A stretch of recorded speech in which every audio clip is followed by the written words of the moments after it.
Hello, everyone, and welcome to this Valentine's Day session, though not themed in-game, of The Wild Beyond, episode 68. My name is Ethan. As always, I will be your dungeon master, and I am joined by these 6 beautiful individuals, incredible performers, storytellers, and people I am lucky enough to call friends.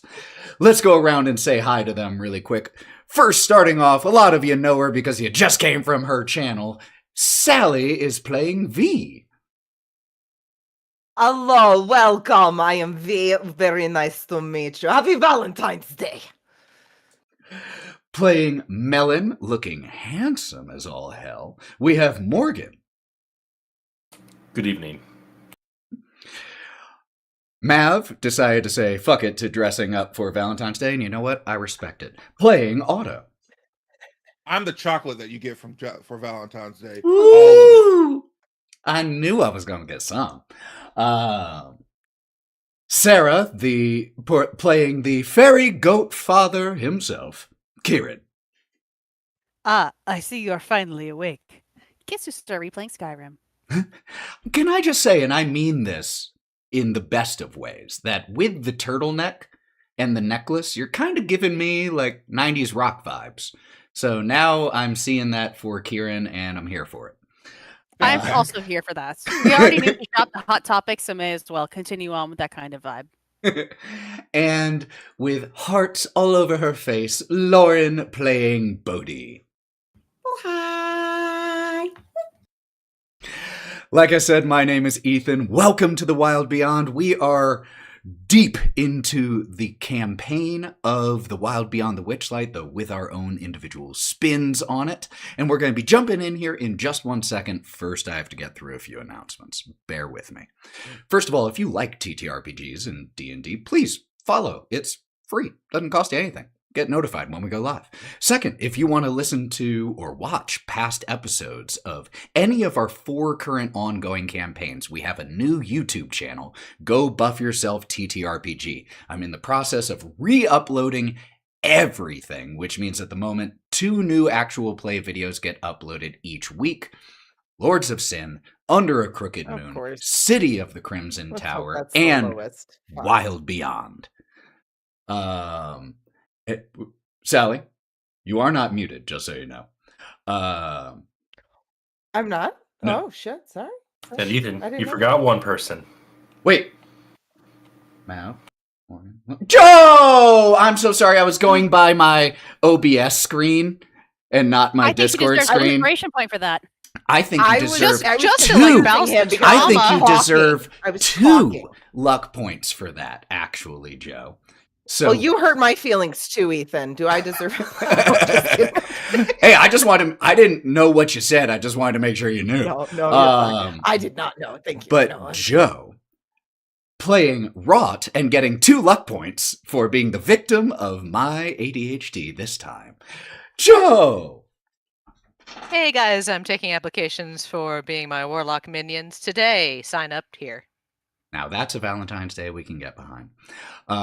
Like I was saying, all 4 of our ongoing games are being uploaded on Go Buff Yourself TTRPG on YouTube. You can also listen to the narrative play version over on Go Buff Yourself anywhere you get podcasts. I'm currently focusing on Lords of Sin. On the podcast side, it's just me that does all the editing, and each episode takes me like 6 to 8 hours of active work, so bear with me. But if you like support on Patreon, if you are really happy with all on this wonderful hard work. I need to re-upload. That's where you can find there. Sarah's out of context little vignettes. That is worth it, and that is something I am going to start. I have to find the ones from episodes 1, 2, and 3 to put them on there. So, next announcement. This, like all of our TTRPG streams for the most part, is 18+. We're gonna curse. There's gonna be drug use, legal, in and out of game, and all of that. So this ain't for the kiddies, even this lighthearted one. I think those are all of my announcements. So let's go ahead, run that intro video, and get into session 68 of The Wild Beyond. 'Cause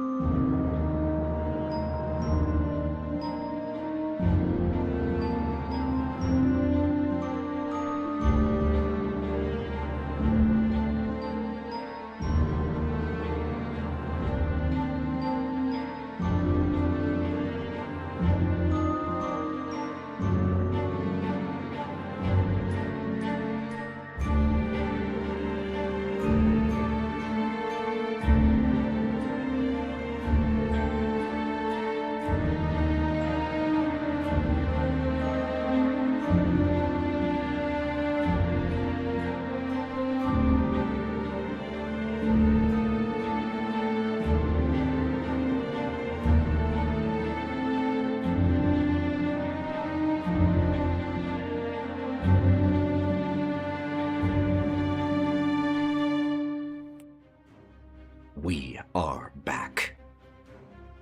When we last left the Wild Things, they were making their way through the mountains of Yon, trying to reach Arctis Tor. But many trials, tribulations, and locations lie between here and there. Having passed through a village of Korrid, starting to make their way through the Briganock mines known as the Howling Mines, they encountered a bard who introduced himself by the name of Georginal, the Mummer, and who warned you all about a particular dragon that lived here in these mines. After pressing forward more, avoiding enemies, slaying some, you eventually encountered the transformed former troop members of Georginal, who, thanks to Speak with Animals, you were able to get some information out of and found out that, as a matter of fact, Georginal himself... Ethan, sorry to interrupt, but... Oh, there we go. All of the video cams except for you went blank for a hot minute there. Sorry about that. They're back now. But that happens sometimes just when I pull up a screen. It blocks it momentarily. But you managed to learn from speaking with his former troop members that Georginal, his warning might have been a little deceptive, because it turns out actually he kind of works with the dragon, since he works for Endelyn Moongrave, the Bitter End. And so, when you all hit a crossroads, you headed down, deeper into the mine, and proceeded until you entered a chamber, just like so many of the others here in the Howling Mines that are illuminated by the blues and greens and purples and teals of the gems that are growing here in these mines. And as you quietly stepped into this chamber, the sound of stone scuffing underfoot, you all noticed, clinging to one of the walls of gem and rock here, its eye opening, dilating, focusing on you, an enormous dragon. Well, enormous compared to you all. Not enormous in the scheme of things when it comes to dragons. It's Videos are out again. Let me just do this. There we go. Won't It's happen again. on I got Twitch. it. I got it. It's just when I pull my notes up, because I had them on the same monitor, so have to put it over here. The scales of this dragon are deep, iridescent blue. They shimmer and sparkle in the same way as the gems that illuminate this mine. And as its eyes lock on you all, it lets out a terrifying roar. Its muscles coil. You can feel the cool wind of its breath on your skin as it snarls and begins to strike. And so, could we please start our Valentine's Day session with everyone rolling initiative, please?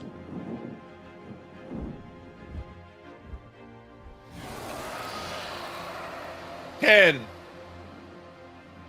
22. 19. Okay, so one sec. 22. Just adjust Three. the screen here. 4. Yeah! Okay, somebody had to. Going nowhere fast. And Otto got a 10. Can we place ourselves where we would be in line? Sure, rather than all absolutely. the area? Yes, absolutely. Go ahead and take your time now to place yourself. You can place yourself anywhere within the first half of the chamber here. Just so you all watching and listening know, we are using a battle map at this moment, but it's mostly just for placement reference since there's only one enemy here. We do most of the combats in Wild Beyond Theater of the Mind, but when there's a dragon involved, we gotta, or when there are a ton of enemies involved, sometimes we gotta pull out the maps.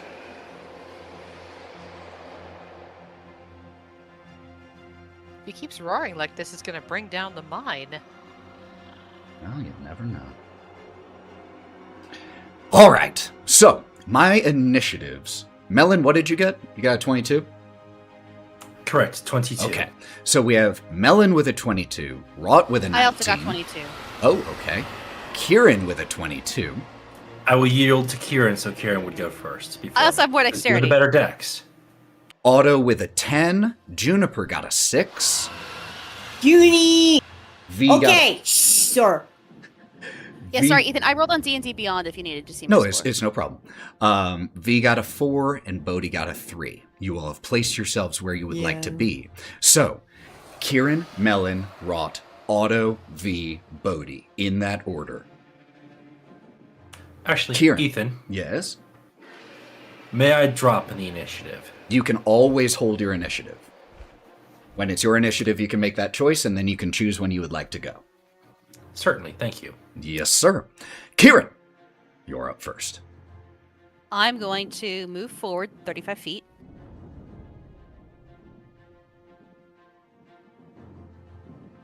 Because I want to be within 30 feet of the asshole. Which is doable because he's currently clinging to the wall about 20 feet up. And we aren't dealing with Pythagorean theorem here. I'm going to use Hexblade Curse Okay. on it. So it has to be within 30 feet of me. Okay. So that's why I'm going to do 35 feet, because now it's 30 feet away from me.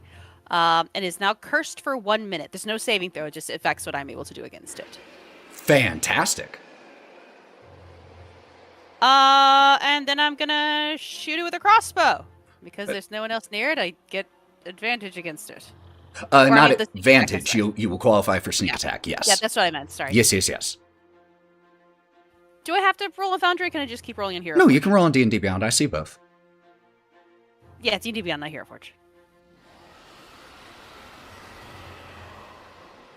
Does a 16 hit? Oh, wait, hang on. Does my thing... Let me just see. Fucking the curse. Let me just see if that does a thing.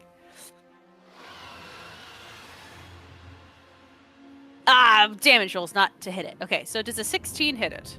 A 16 does not hit it. Good to know. I'm gonna beat feet and get 10 feet back. Okay. Oh, actually, no, I'm gonna hold on to my luck points. It's not worth it right now. Okay. That will now bring up Melon. Are you still going to choose to hold your initiative? I will hold place in the initiative for now. Okay. I'll drop back. Sorry, is what I'm Okay. saying. At the end of people's turns, when you want to go, just shout out and we'll jump right to you, and that will become your new permanent order in the initiative. So for now, then, that brings Wraught up. Okay. I think that in Draconic, I'm going to shout, "Why is a dragon serving a hag?" And then I'm going to run. And I'm going to use my action and bonus action.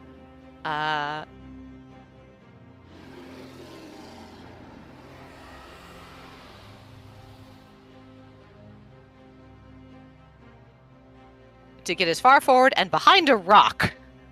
Okay, there are absolutely lots of rocks down here that you can do that for. Just trying to move my little guy. I keep using the measuring tape instead of actually moving. 1 sec.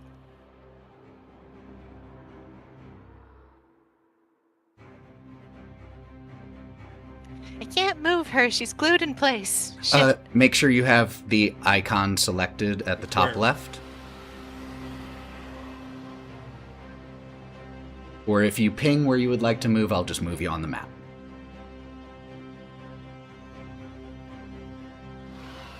All right. Yeah, right. There we go. Got it. We're there, behind a rock. Wraught like a goes coward. running forward, sliding behind a rock here, but you're still able to see the large, iridescent shape of this dragon clinging to the rock, bits of gems and stone falling as it digs its claws in, preparing to push off. That'll bring up Otto. Cool. Not rolling. I'm a rabbit today. You've been through enough, boy. Rest, Roland, rest. Let's see. Got to be within 90 feet of him for Hunter's Mark. Oh, it leads up to 90 feet, so I should be able. Yeah. Ooh, just that 90. Yay! Hunter's Mark, the big old dragon. Easily done. Okay, that's the bonus action. And we are going to start firing. 2 shots. Okay. Remember, you're now Longbow. concentrating with Hunter's Mark. Yep. Longbow. 2 attacks from Does our... a 20 hit? Yes, Dirty. it does. Cool. All right, writing that down. Go ahead and that's 10 points of damage off of that. With the bow and 16 so far, and then dreadful strikes. Okay, so 18 points of damage with the first arrow. 18 total on the first one. Okay. Yep. All right. And then my second one. 21 hits. Okay. 6 points. And I believe I can use Dreadful Strikes again. No. I think that's 1 attack. Nope. Yep, that's 1. But I can use Hunter's Mark. Yep. And so 10 points of damage. Okay. And you know what? Because we're already here, War Priest. 1 more attack. Oh, nope, I can't because I can't. That's a bonus action because I use Hunter's Mark. Can't do that. Got excited. We're good to go. Next sound. Good thought, though. Next sound. Yup. Very. But I'm going to run. I'm going to move real quick, though. Go ahead. Juniper is going to do the same. Going to make a fear save for Juniper. Juniper ate the feast. Juniper isn't. Oh, that's immune true. to I would That's true. absolutely let her Juniper eat. That's true. So, Juniper is going to move in front of Bodie. Can't do anything, can't fly, but is moving in front of Bodie. That brings up Zephylim.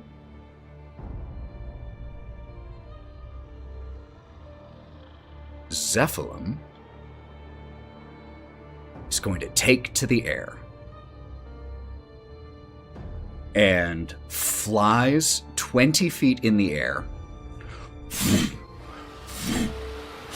begins to fly towards V, Melon, and Bodie, and Juniper. Well, and Otto, but Otto splits off to the side. Zephylim splits in between Otto and the others, turns its long scaled neck, and opens its mouth, and there is a high-pitched sound, nearly inaudible, even for all of you. And could I please get Melon, Bodie, V, and Juniper to make me Constitution saving throws, please? Juniper Mother fails heck. with an 8. No, Junie! 22. Pass. Pass.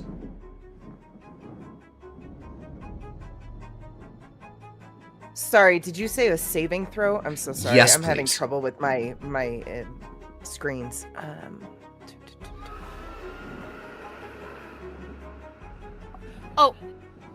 Also, real quick, I don't think I rolled the additional hit points for everybody, the temporary ones. So, You did. When- We got what like was it? 17 of them. okay, thank you. Which saving throw am I making? Did you say strength? I'm so sorry. No, you're totally good. Constitution. That's for you a +1. 19. 19 will also succeed. Melon? A 4 will not. A 4 will not. Do you want to use your inspiration at this moment or no? Just let me know the damage Inspiration. type. Yeah, you start each round or each Oh no, we session with we inspiration. traded in inspiration for luck, didn't we? We've never used You- inspiration in you this game. technically have both. You what? Yeah. Yeah. we can't use luck points to negate his stuff because Yeah. you have Too Morgan, many you of better you use have, that too many of you Silvery have barbs. silvery Fine. barbs. Morgan. It's fine. Okay. I am going to roll let him paw can't this. 8d10 damage. Juniper and Melon will take all of this. V and Bodie will type? take half. Thunder damage. Reaction dampen elements. I take half. Okay. In that case, you, along with Bodie, will take 21 points of damage, while V and Juniper will take 42 points of thunder damage. Wait, why And- am I all of a sudden taking 42 when I was taking half before? You weren't taking half. Oh, you succeeded. I thought you I'm said sorry. that You right succeeded. before. You succeeded. You succeeded. Okay, You're right. okay. I'm so Melon sorry. and Jun- You take and Juniper 21. failed. Yeah, it was Melon and Juniper. My bad. My bad. Which means Melon and Juniper are also dazed. Which means until the end of your next turn, you have to choose whether to use an action, a bonus action, or movement. You can only do one. Is Melon still dazed even though he used dampen elements to succeed? You didn't use dampen elements to succeed I the use dampen save. elements to gain resistance to the damage type. Correct. That is still failing the saving throw. That is how much movement? That was 50 feet of movement. Is going to, after just flying past the most of you, this high-pitched sound causing some of you to have to cover your ears as your vision blurs for a second. Zephylum lands on the western wall and is ready to push off again. That brings up V with Bodie I on will deck. go now. Okay, that brings up Melon, then V, then Bodie. Sorry, V. This might actually help you. I will not move. I will not be using a bonus action. I'm going to put Fairy Fire on her. Or on the dragon. I don't know if it's a her. Sorry. Deck save, is that right? No, it's just a 20-foot area. Pretty sure there's a save involved. Let me find this momentarily. Each object in a 20-foot cube within range is outlined in blue, green, or violet. Any creature in the area within the spell is cast is also outlined in light if it fails a dexterity saving throw. There we go. So a dex save. Any attack roll against an affected creature or object has advantage. 17. What is your spell save? 14. 14. This dragon is already partially made out of glowing gems. Its lowest is intelligence. The attempt And I will not maintain concentration if it immediately fails. just washes over this dragon, which gives a little almost feline shake of its head, followed by a like a sneeze style sound, but there is no greater effect beyond that. And you do not hold concentration, like you said. No, but I do have a question. Yes. As a free action, may I... What was it called? Use the Charm of Heroism from the unicorn. Yes, you may. What? I've had this a while. Would you like to remind It's- us what that it's- does? I may activate this once. And I balance myself, fully focus on what needs to be done. I gain 10 temporary hit points, and I gain the Bless spell for the next hour. With So no the Bless spell is concentration. essentially, I get a D4 to all of my saving throws and attack rolls. You use this charm given to you by Lamorna, and as you do, you smell of water, and flowers, summer breeze, and you just hear a familiar voice. You got this, Melon. Go on. Yeah, the last time we interacted with the dragon, we were terrified. We didn't get near it. This is before everything. We're not afraid now. We can do this. Take a luck point. Incredible. That will now bring up V with Bodie on deck.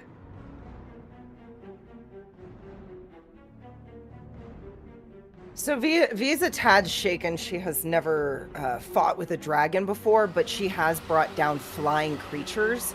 And so her mind instantly goes to, we need to like ground this thing somehow. And so she's trying to work out in her head how to do that.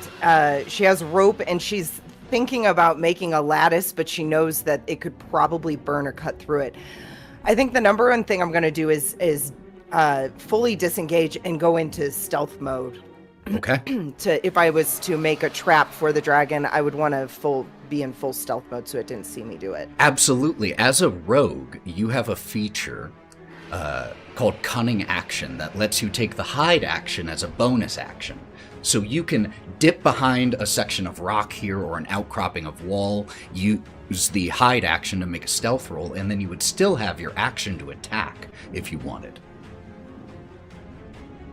What would And it take if I wanted to start building a trap in some way? Would that be an action of some sort? It would certainly take action, and possibly multiple, depending on what you're trying to build here and how you're trying to build it. In my mind, I'm thinking there's stalactite, there's rocks, there's hanging things, so I could like tie some rope to one side, roll it across the other, because there is this opening that the dragon came from that is a smaller opening comparatively to the other side of this giant rock that we're like hiding around. And so I was wondering if I could make a trap within that, but Maybe if if it's you want to feasible. try, you tell me what you're thinking, and we can try to make it happen. Like, are you thinking tying rope around a strong section of rock so that you can like use a grappling hook, or so that you can use this rope when the dragon is on the ground to try to go around it?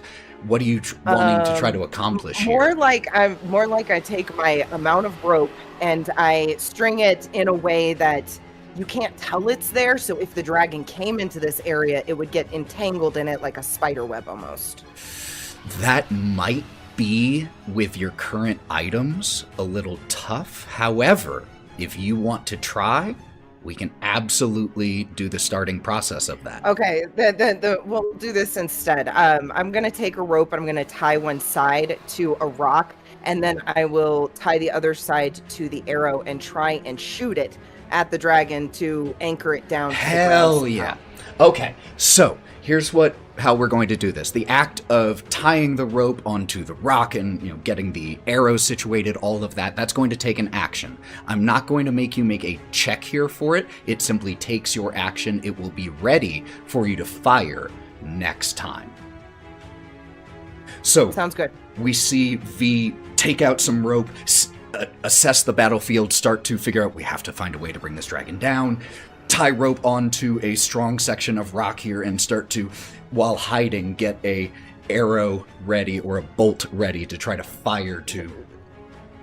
Since I took a whole action and it takes me the whole time, I would probably ready 2 different ropes on 2 different rocks if I had time. Absolutely. Since I'm right there and just 2 rocks, so that I could do a double shot, because I do have a 2-handed, like I have a double action weapon. So I'm totally okay with that. I love that. Okay, that will bring Bodie up, and that will bring Kieren on deck. Jesus fuck, Junie! And he's going to cast Healing Word on Juniper. Yeah, Juniper, that hit hurt a lot. And wow, she recovers a blazing 3 hit points. And then he is going to like shoo her, like push her back. He's going to point at the dragon, point at his mouth, and he's going to run.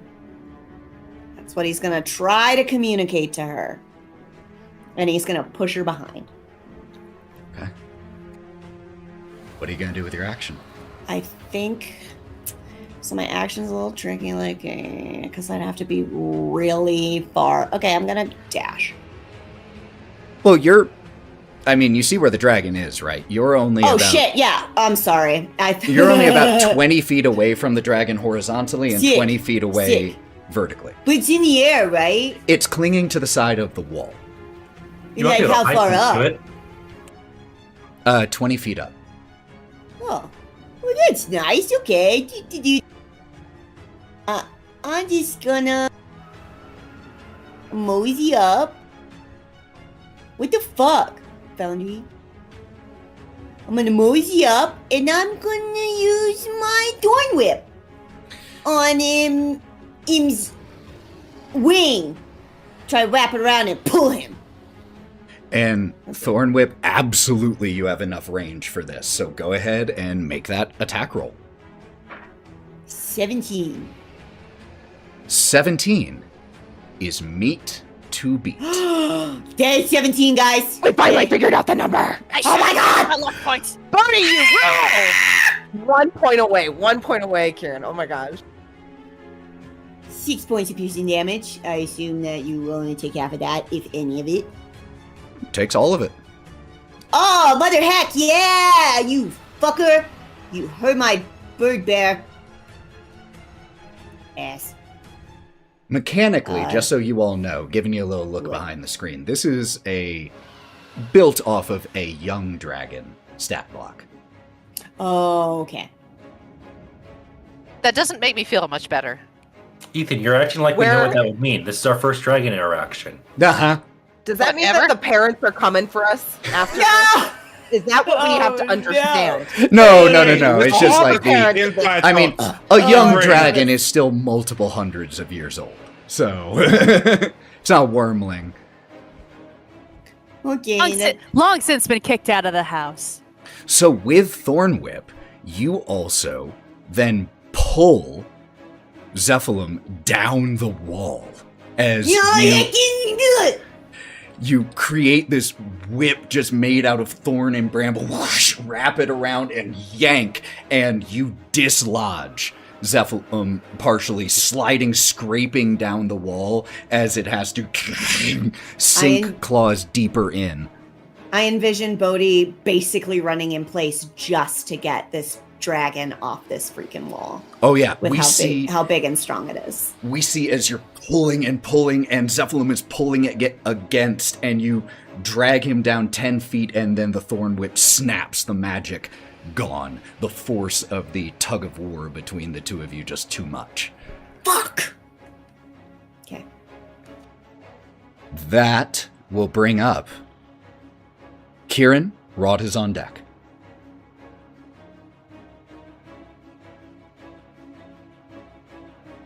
There's so many things I could do. I'm going to use bonus action Wrathful Smite on my sword.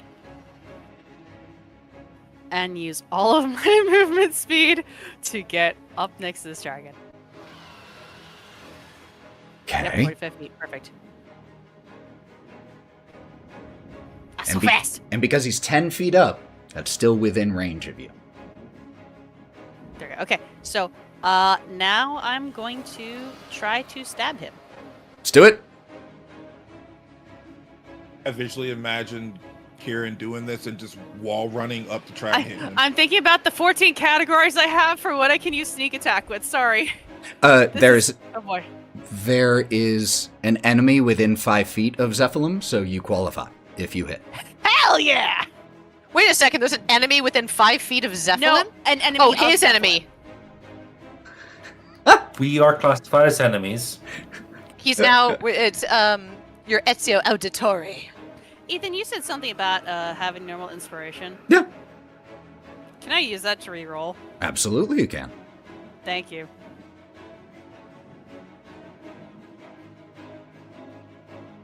There we go, more like it. So 22 with the rapier. That hits. Let's see all that sweet damage. And it's also my hex weapon, so I have a lot of math to do. Just a sec. Math, the game.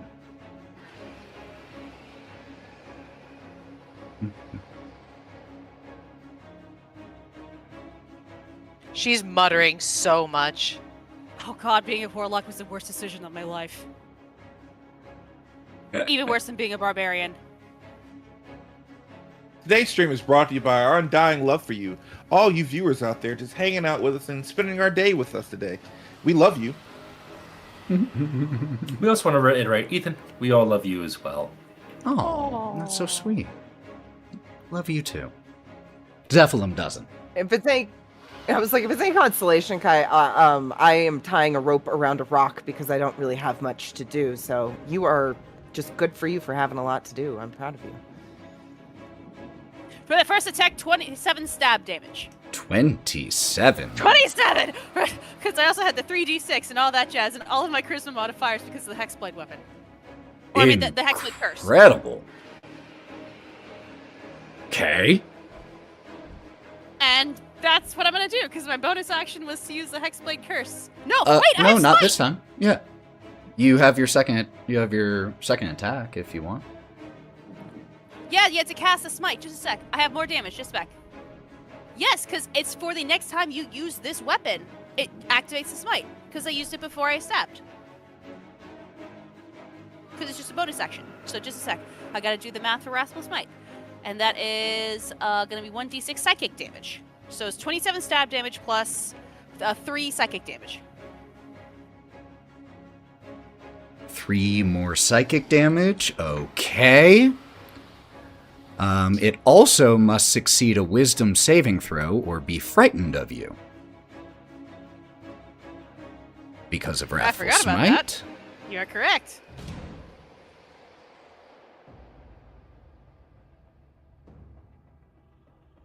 Which it fails.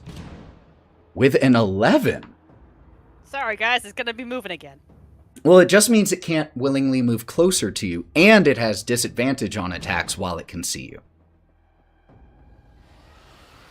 And this lasts until a minute. Or until you break concentration on Wrathful Smite. So, you're concentrating now, and is frightened until that ends. That's huge. Wow. Okay, Wraught. That means you're up. Okay, so, I think from behind the rock I'm kind of crouching behind, having noticed that it didn't really give a shit about having, you know, a spicy dialogue.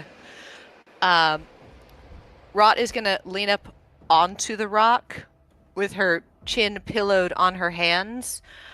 I'm gonna use a sorcery point to cast Subtle Spell. Like I'm just, like, seeing the damage. And I narrow my eyes as I cast a 4th level polymorph. And I turn a juniper into a mammoth.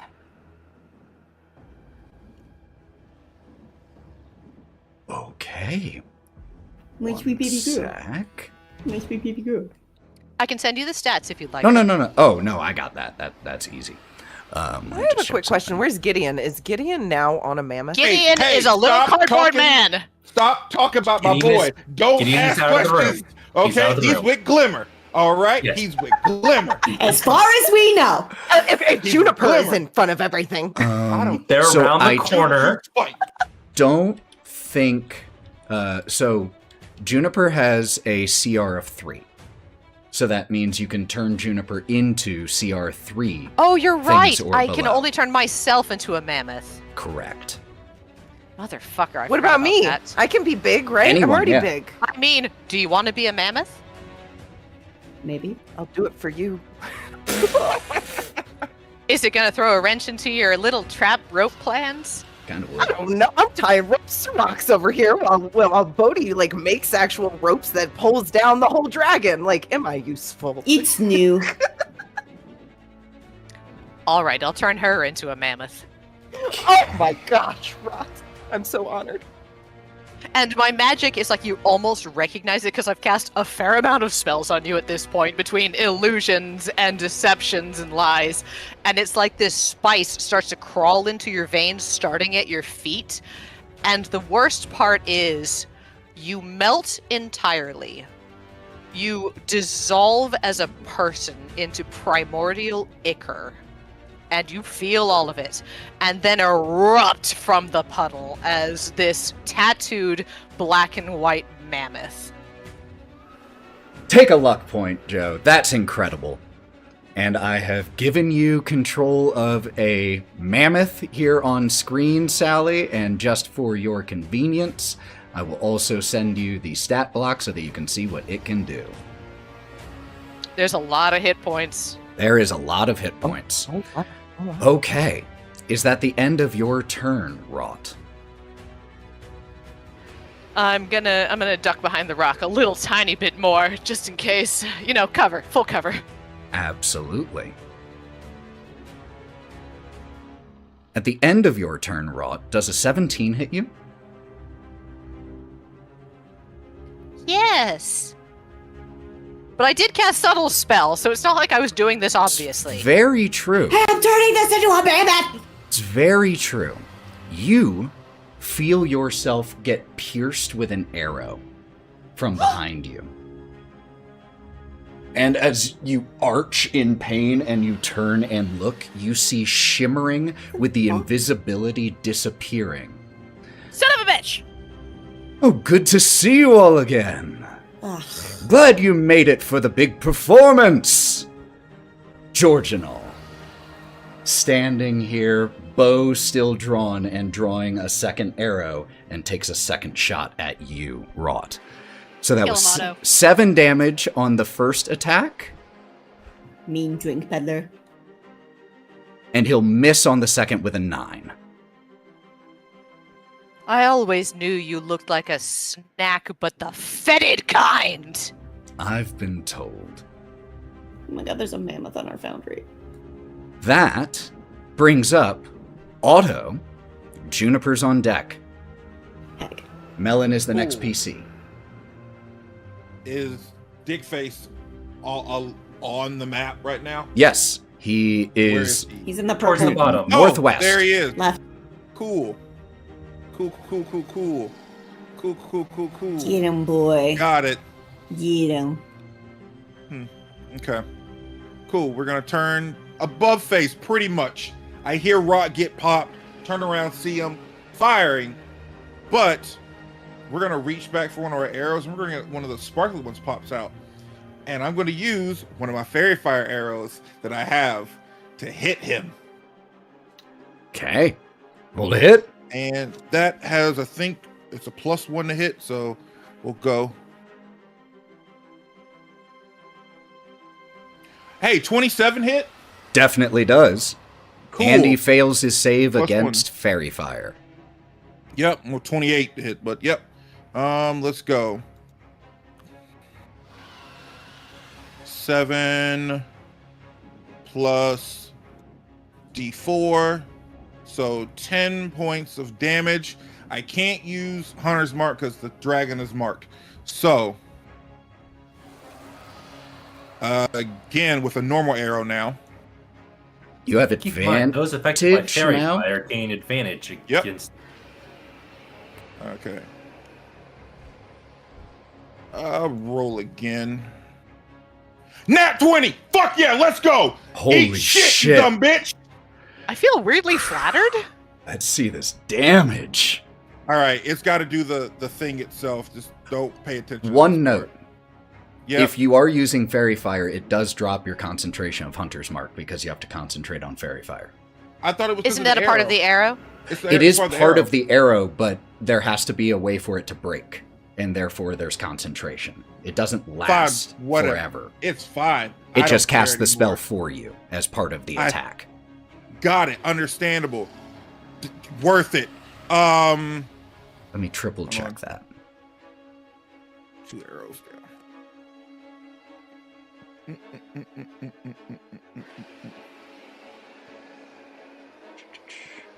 Oh, just stop. Just get rid of that. Ew, I hate that.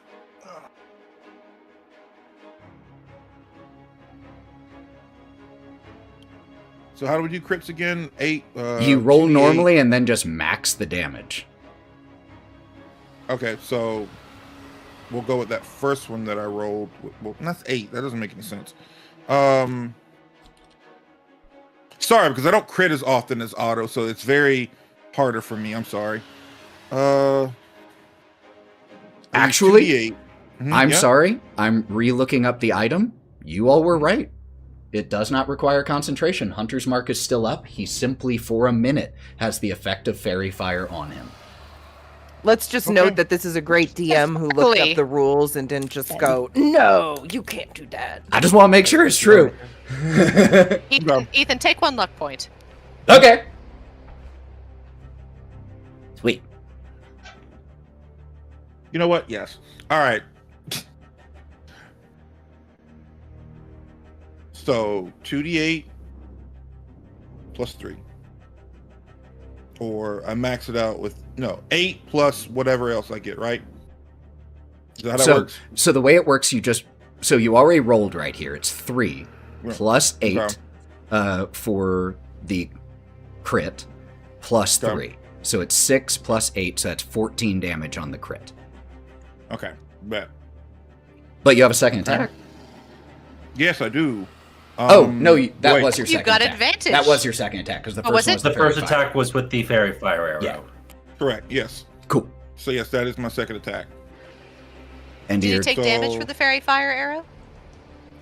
No, it's normal. It's normal damage. It's a normal. Yeah, it like was a normal 8. arrow It type. was I 8. get +1 to hit. But now War Priest again, because now I can use bonus action. There we go. Yep. Otto, remind me not to get on your bad side anymore. 16 hit. 16 barely hits, Georginal. Bet. Did you roll with advantage? No. I rolled advantage with the. You get I rolled advantage on this advantage. one He's a too. fairy fire. You get advantage. Oh, Fairy again. fire. Every attack. All has attacks advantage. against him. Oh yeah. We're gonna take that 16. 16 Next. hits, right? Yes, it does. Barely, Okay, but yes. Boom, done. Boom, hit him again. 6 more points Kill him. of damage. 6 more points of damage. He's not concentrating on anything currently. You just hit him with 3 shots. Ow! I don't like bullies, and you lied. And you hurt my friend. So you gotta die. You hear Kai in the distance. Get fucked!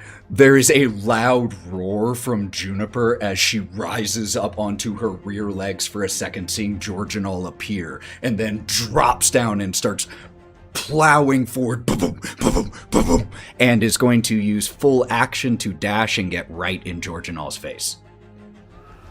Can't make an attack this turn, but that will provide disadvantage on all ranged attacks Georginal makes. That is going to bring up Zephylim. Could I please have one of you make me a public roll of a d6, please? Let's let Kai do it, because the dragon's afraid of Kai. Fair.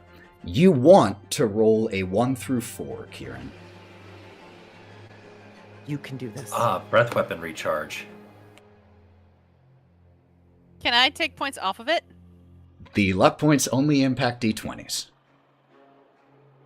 So 6. But it's afraid of on me. the Does that have any D6. sort of impact? Not on the recharge of its breath weapon, my friend. I appreciate you trying to stretch the mechanics to benefit you as much as you can, but this is simply a timing thing. The breath weapon of Zephylim recharges.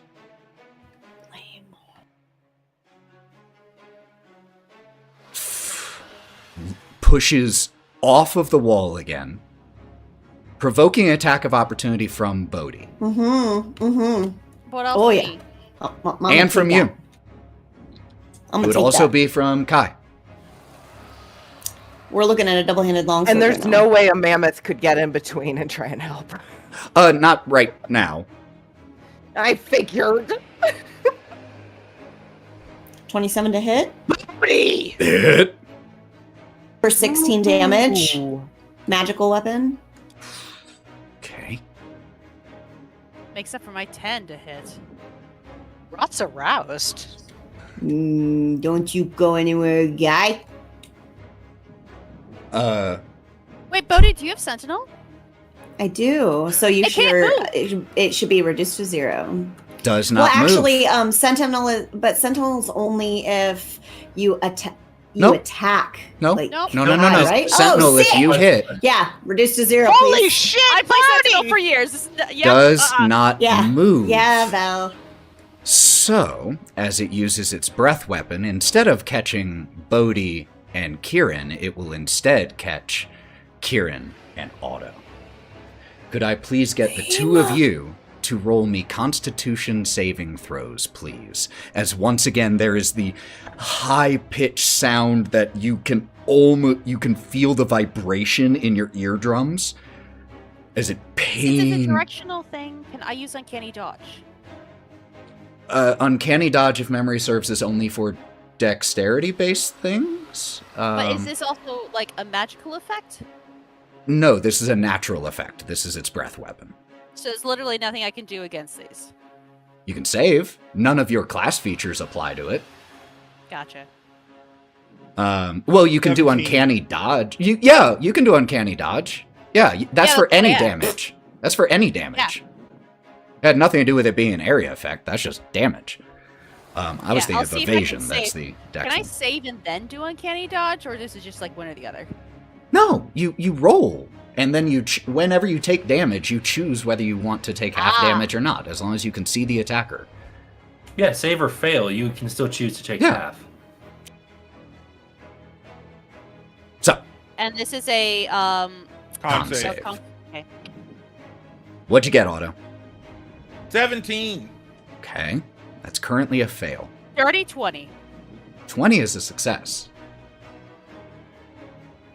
Can Otto put any points towards it? Like luck hold on, points? hold on. I got it. I can, but that's a very, very slimmer of like from 17 to 20. What all is here? I'm gonna punt in 2 points to make it. I'm gonna put in enough to make it a 19. Which is enough to succeed. Got it. Which means... And I'll Uncanny Dodge to quarter it. Okay. Which means neither of you will be dazed, which we forgot to take into account for Bodie. Luckily, oh no, man. Luckily, however, Bodie, you were close enough, you still would have been able to use Thorn Whip from where you were, which was right here. Yogi. You were still within 30 feet. Yeah, so 30 feet. It didn't end up impacting anything, you just didn't move. It would mean that the Sentinel wouldn't have Sentinel applied didn't because you work. weren't there to hit, so all I'm going to do is... Oh no, whoops. Well, I'm going to have him still not move because that's too much to retcon. I'm just going to restore the damage that you dealt. Because you wouldn't have been there to make that attack of opportunity because you were dazed and you had to choose whether to move or act. Now, we have restored everything to its proper place with that feature. Perfectly balanced. Mm-hmm. So, neither Kieren nor Otto is dazed. Otto will take half this damage. Kieren will take a quarter. Otto, you take 20 points of thunder damage. Kieren, you take 10. I'm so glad I gave everybody like the temporary hit points. Jesus fuck. Wait, we have temporary hit points? From the 16. Heroes Feast. You gain 16. They weren't temporary- temp. They were no. Actually, no, not temp. They he add on your increased our maximum. Got it. Kieren already did your attack of opportunity for it moving, even though the Sentinel happened, so I'm going to go ahead and have him move. Pushes off from the wall, and flies back towards the center of the room, rising 10 feet in the air in the process, so now 20 feet in the air, and close to Wraught. That is the end of Zephalim's go. Melon is up, then V, then Bodie. Damn, I was really hoping it was going to stay there. I had a great plan. What can I do now? I will... start... Am I still under the effects of Dazed? This is your second turn since then, so no. Awesome. Just wanted to know that. Also, one thing for V, while you're planning your turn, because you are a mammoth, and therefore huge, you take up a 15 by 15 square, which means Zephylim being 20 feet in the air is only 5 feet above you, which would still be within melee range. Just so you know. Charge, bitch! I didn't know if I could climb 10 feet up in the air. No, it's only 5 feet above you, so you can still do it. Okay, I can still do it. Okay. But Melon first. I'm going to move my full 35. And then, in a sweeping motion, actually no, picking up from the ground, I'll grab a piece of ice or stone or something, and then throw it at it, doing an ice knife with it. Oh, super cool. Okay, roll to hit. I will be doing ice knife at the 3rd level. Incredible. Negative. Okay, so what'd you get on your to hit? I got an 8. However, hit or miss, the shard then explodes and must make a dex save or take Dex save DC 3d6. 14. Okay, he has a +6.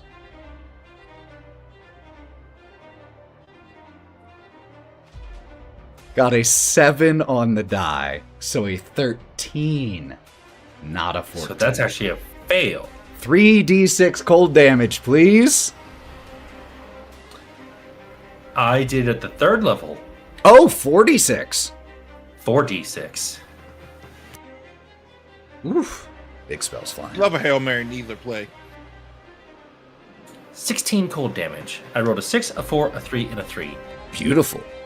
Just out of idle curiosity, he can see Kai, so there should have been like a -D4 on that, on any save or attack, correct? I thought it was just attack, but let me. Was it double just check. attacks, or is it So attacks and it's saves or so fear? So fear is disadvantage on attack rolls while within line of sight. He has not made That's what I a thought. single attack roll. Okay. Sorry about that. Just couldn't quite remember. I got you. And my bless wouldn't have affected my to hit anyway, so I didn't even bother to add that in. Okay.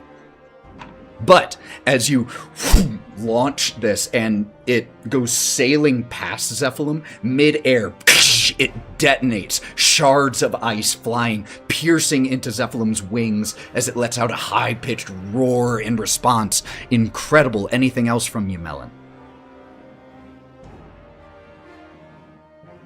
I don't know if I have much in the line of bonus actions that I can do in this time, so I will remain here. V, the mammoth, is up. So, you have a So, cool feature when- as a mammoth. Yeah, Did you I'm see all for it trampling now. charge?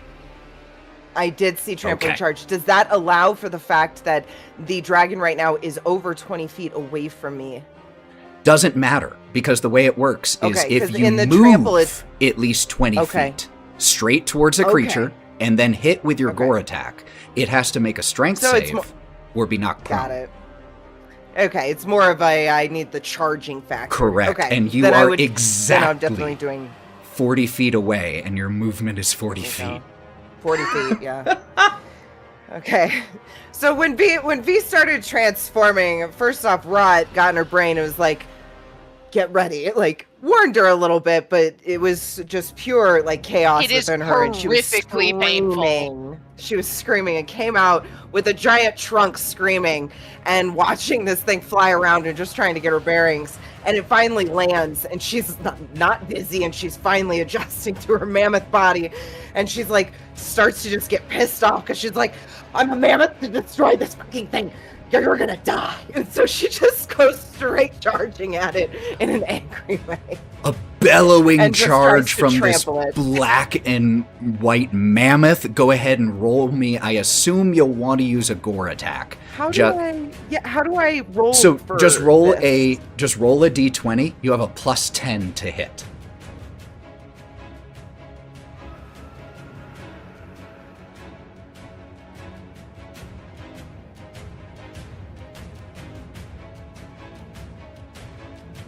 It's going to be a 12. I'm going to add 2 of my luck points to make it no. So you no, could I will alternatively add- use your inspiration to re-roll the die flat out. You only get Please. one I each will session, do though. a inspiration. Okay, I have not used my inspiration. We will reroll. Okay.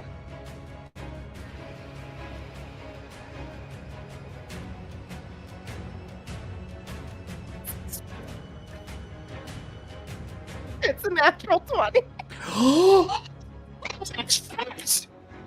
Is it really? Mine is still loading for you on D&D Beyond. It is a natural 20. Oh, sorry, it's because I'm pressing the Holy because I was holding the chat shit. button like a Ethan, troll. can I see her going off course as a mammoth and pump more magic into the mammoth? I mean, she's not going off course. She rolled a nat 20. because- For the never mind. inspiration. Yeah, just like as you see her start to like Like Dizzy, I almost instinctually, tripped. there's an urge to resist this transformation. And I think that's what is kind of what made you roll a 2 the first time. And then as Wraught continues to concentrate, pushing more energy, you feel the strength of this body, a trumpeting bellow. You charge in, nat 20. Could you please roll me 4d8? And we are going to add to whatever you roll. This is taking into account the plus and the crit. 39 damage.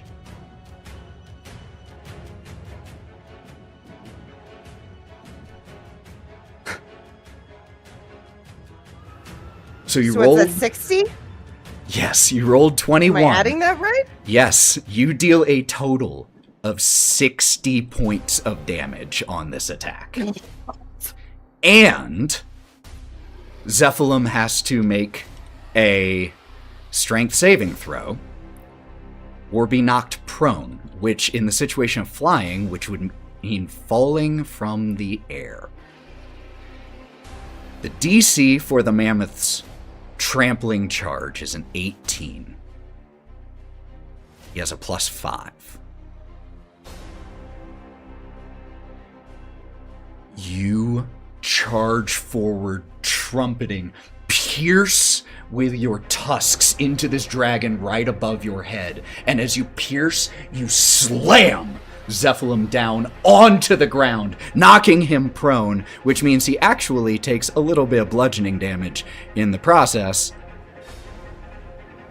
2 bludgeoning damage, but still is now on the ground, prone. Holy shit. That is going to bring up Bodie. Who is going to see this happen and start running. Frickin' heck, guy, move it.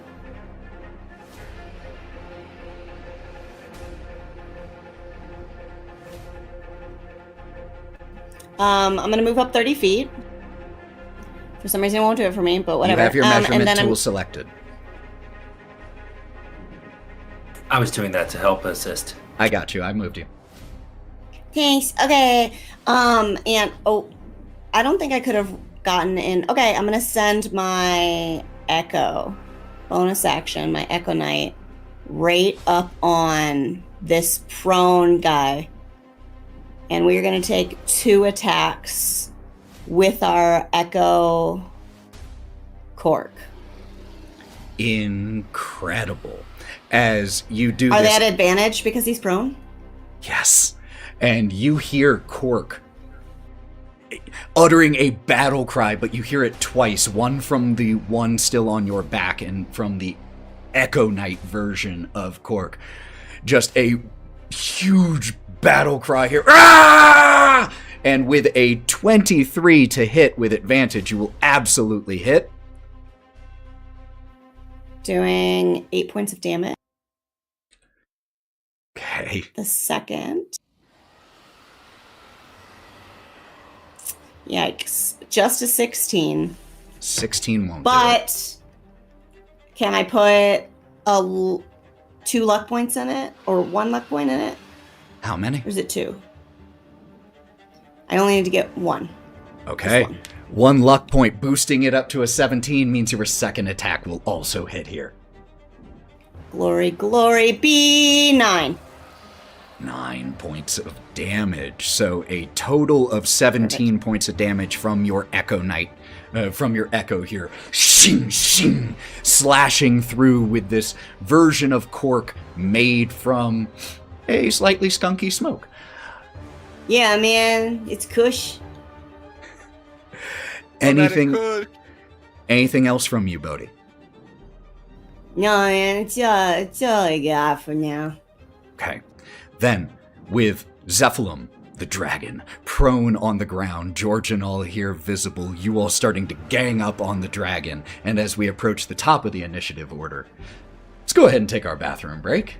We've been going for a little while. Let's take a quick break. I keep in the show. And, well, sucks to be you. And we will pick up here shortly to see if the tides have turned in the favor of the wild things or not. Stick around. Frickin' heck. Woo! Let's go, y'all. Oh my god, Ethan, you can't just say shit like that! What? Sally, that is such a pizza. It's a heart-shaped pizza. Isn't it crazy? They didn't even cut it. So it's so... Like it's... Hey, you know what power to I'll you? be right back. I'll be right back. Where's your going? Guys, Back. the Papa John's never summary... cut.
We are back.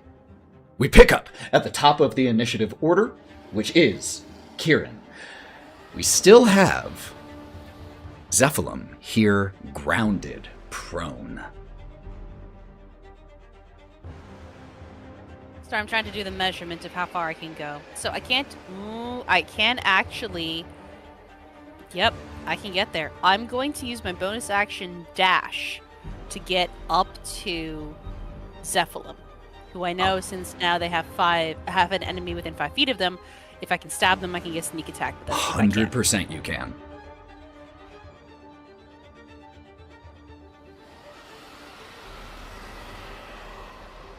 All right, so I'm going to stab with my breath weapon, and dang it, I X'd out of D&D Beyond. Hang on. Did you say stab with your breath weapon? No, with my hex weapon. I think you said breath. That or I Hex weapon, misheard. breath weapon. It's funny either way. Said breath weapon Hey, whether because I heard it or freaked you said it, it's great. Do I remember, breathe you have fire. advantage. out.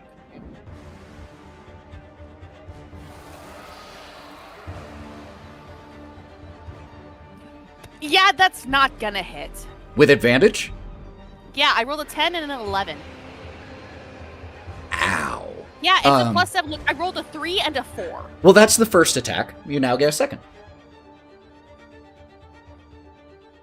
Oh. Yeah, you do. You're a rogue. You get 2. Okay, 22. Oh, no, you used your bonus action at dash. Oh, I did. God damn. Hang on. Wait. Can I get close enough to him without having used the dash? Let me make sure. No, because you had 45 feet. It took all of it to get there. Yeah, 45 feet is my normal movement speed. Right. That's why I'm saying it took more than 45 to get there. It took 55. Yeah. So, I would love if you can describe for me what happens here. Is it that you simply stab in and like pick a area that is too heavily scaled? Do you slip? Is it the mammoth? What happens? I think that because this is within a span of about 12 seconds, Kai has gone from one side of the cavern to the other side of the cavern to the other side of the cavern and now to the plateau thing in about under 12 seconds. He has sprinted well over 200 feet. He's gone like Olympic sort of speeds right now. So as soon as he gets to the top, he's like stabbing his sword into this plateau. And you see him almost in like a cinematic comedy Disney fashion, where you see the sword come up and stabs into the dirt, and he's like, just like laying his head down in the dirt, and he's like trying to stab at this dragon from halfway still across the plateau, and just like hitting its scales and going, It's like, I mean, finding a weak point on a dragon is a science, and there are specific areas that are weak, and there are specific areas that are designed to absorb exactly what you just did. And unfortunately, in your exhaustion, you just stab the first place that you can, just raking against these iridescent scales, some sparks flying as steel meets scale. But because I did the dash, and that means I have the 90 feet in total, I'm gonna say that he moves back, because whether or not I hit, the roguish audacity lets me move back. I'm gonna like slide down this plateau like a couple more feet and get away from it. Got it. Feel free to move yourself wherever you would be with your remaining movement. Wraught is up. Just a reminder, you are concentrating.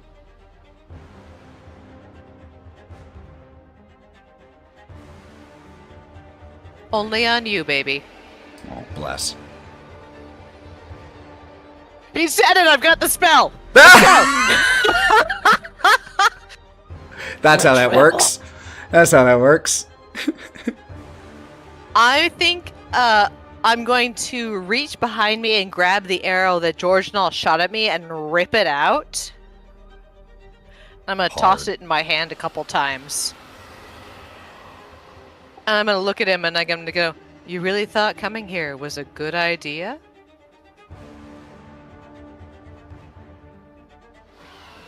As I cast Wither and Bloom at the 2nd level, but I'm going to flavor it as I throw the arrow back at him.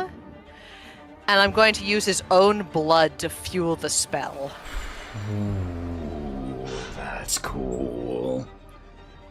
Alright, this is a con save. Georginal only has +1. Needs a 13 or higher on the die. And only gets a 9 on the die. He fails, bitch. 3d6 necrotic damage.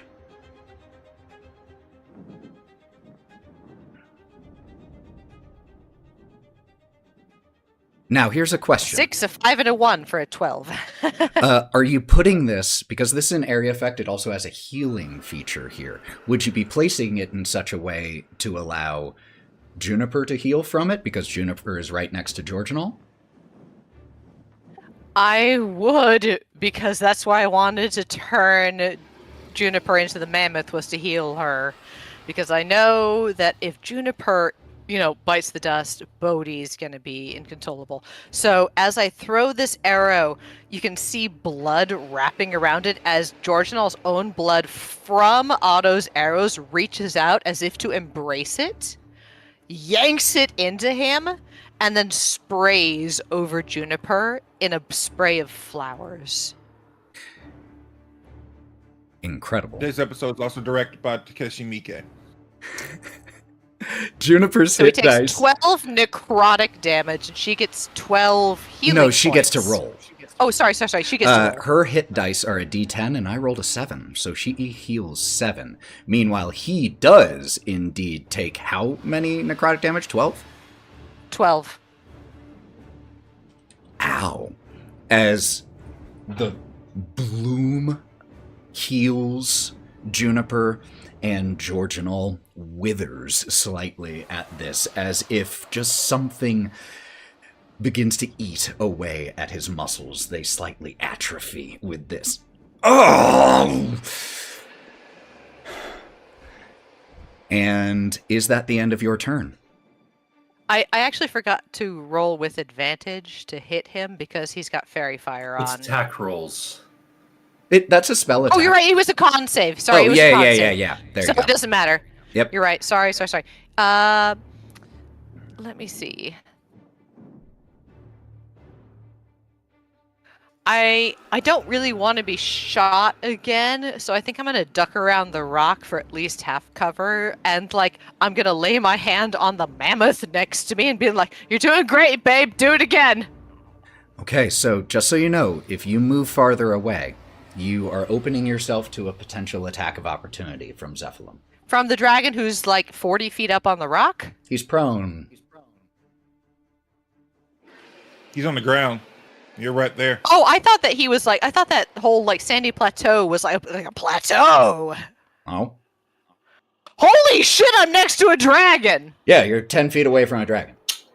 Jesus fucking Christ. I thought that he was 30 feet No, up. he was 30 feet No, up, that's fine. and then the mammoth gored him out of the air and slammed Gored him him down. to- I Fuck. was under the understanding that sandy part of this map meant Let's it say was it's up. 5 feet up, Joe. It's still a plateau, but it's 5 feet, so it's negligible. I don't feel great about this. So are you Joe moving? just turn around and get kind of No, spooked. I'm gonna drop down really small. I'm gonna crouch and pretend that I'm in a happy place like I was about a minute ago, thinking the dragon was 30 feet away from me. Also, Safe, huh? this is well after the fact, but Kieren, could you roll me a concentration check for your concentration? So a constitution save from when you took damage from the breath attack. The DC is only 10. Ah, gotcha. Do I add anything to that? Because It's your Constitution save. Okay. It's a constitution save. 18. It was a 16 Yep, plus 2. cool. You maintain concentration because that is definitely relevant. I wish I had rolled that when I was trying to stab the fucking dragon. Let me refresh my music page here really quick. There we go.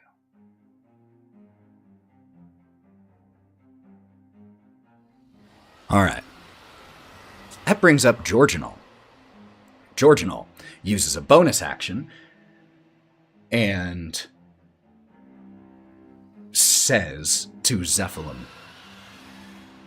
Endolin won't be satisfied if we fail. Keep fighting.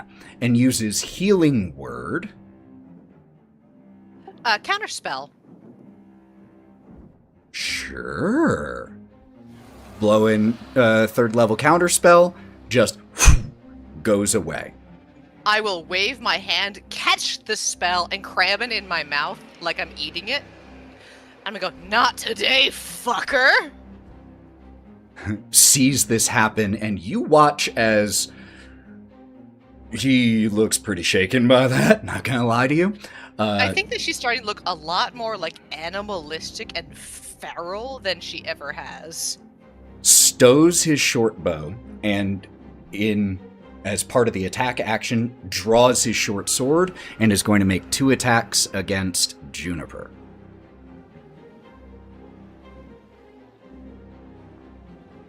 Nat 1 on one of them, dirty 20 on the other. Fucker. Only 4 Lucky points I of can't damage see to you. the owl bear here. He's a bard. so He's not lucky. great with You're his so short lucky. sword, but does... He's a bard, he's not great at anything. Back off, beast! That brings Otto up. Juniper's on deck. Cool. With not even pretty. Well, I am looking. Going to. Y'all got the dragon, right? Y'all good on that? The ones who are over there, y'all got it on lock? Okay, cool. Bonus action switches Hunter's Mark over to Gorgonite. You piece of shit guy, yeah. So I have to recast it again. But longbow. With advantage. 18.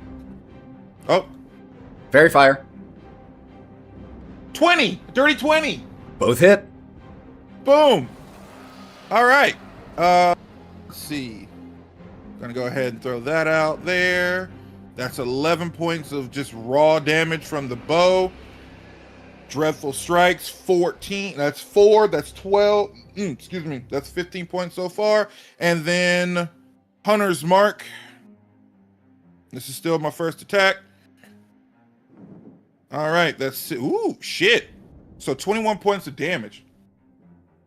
Ow. You fire this right into his chest. If it had been 4 or so inches to the left on him, might have pierced his heart. Cool. Hey. Eyes over here. Don't lose track of everything, right? Starting to look 26 hits. very panicked. Absolutely hits. Cool. 9 points of damage out gate with the And then Hunter's with Mark. the yup.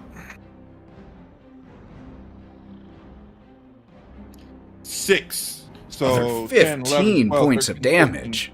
15. Yup. Incredible. With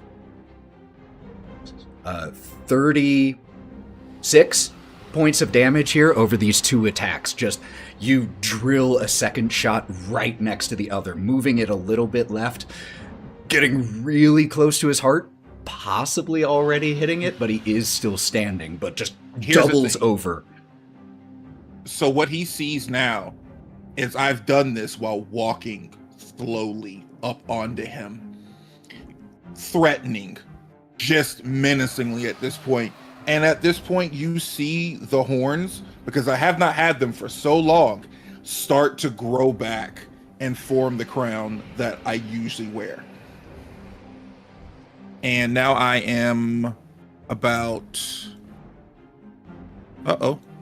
Game. I got you. Yep, 25 feet from him now, right there. Yep. Got it. Okay. That brings Juniper up, who is going to make 2 attacks He's pissed. with advantage. Pissed.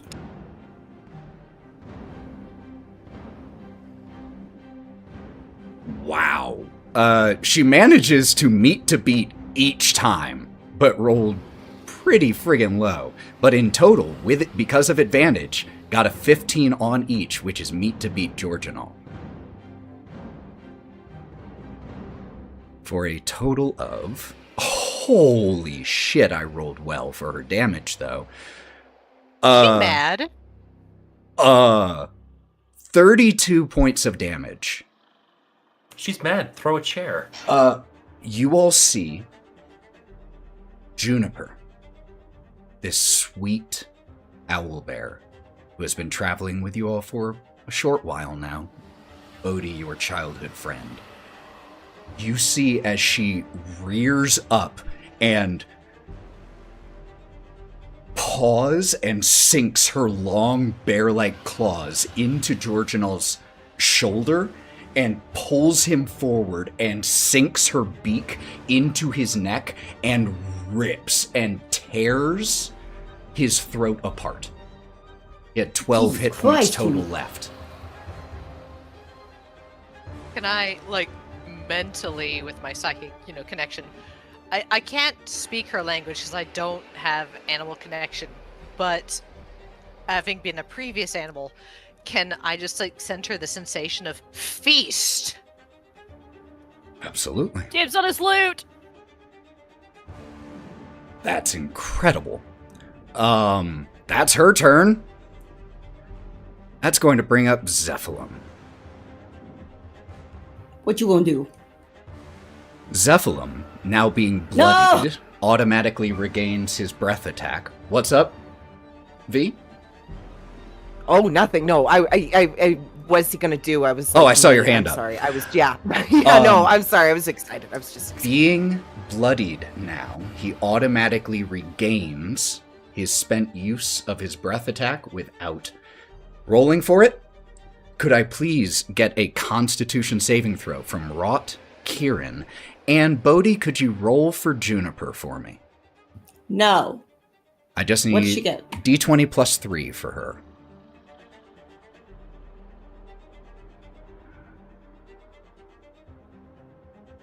Kieren gets a 21, which is a save. Wraught, a 23 is a save. 16. And a 16 for Juniper is a fail. Can I put 2 in it? Add points. Everybody volunteer. Everybody puts points. So she's at 16 right now.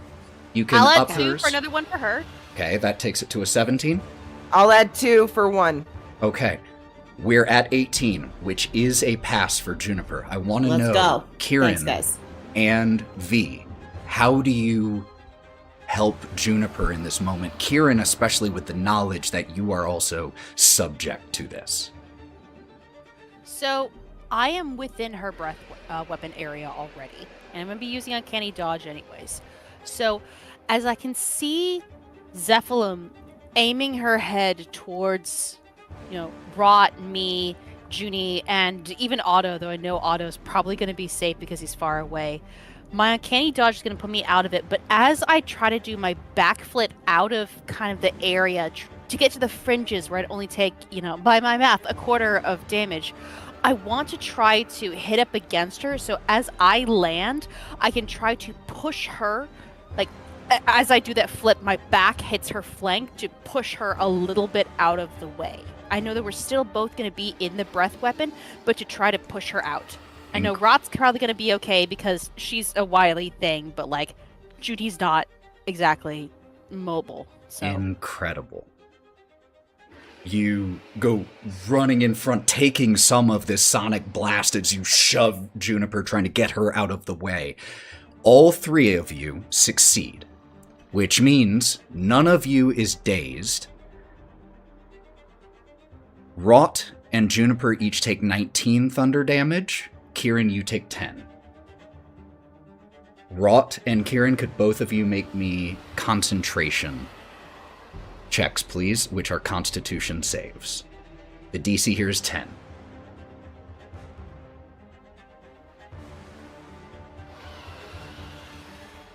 Wraught has 17. Ooh, 17. Barely passing. Both of you manage to maintain concentration. Juniper, as this sonic blast hits her, with Kieren pushing her out of the way, Juniper collapses down onto her front 2 elbows and then just rolls over onto her side and is breathing very heavily. She is not unconscious. She has 4 hit points. Just a reminder, death saves are not something everyone in the world has. Just a reminder of that. Melon, fix it! Now, movement for Zephylim is going to use half movement to stand up from prone. Thank God. And is going to provoke an attack of opportunity from both V as a mammoth and Bodie as the echo.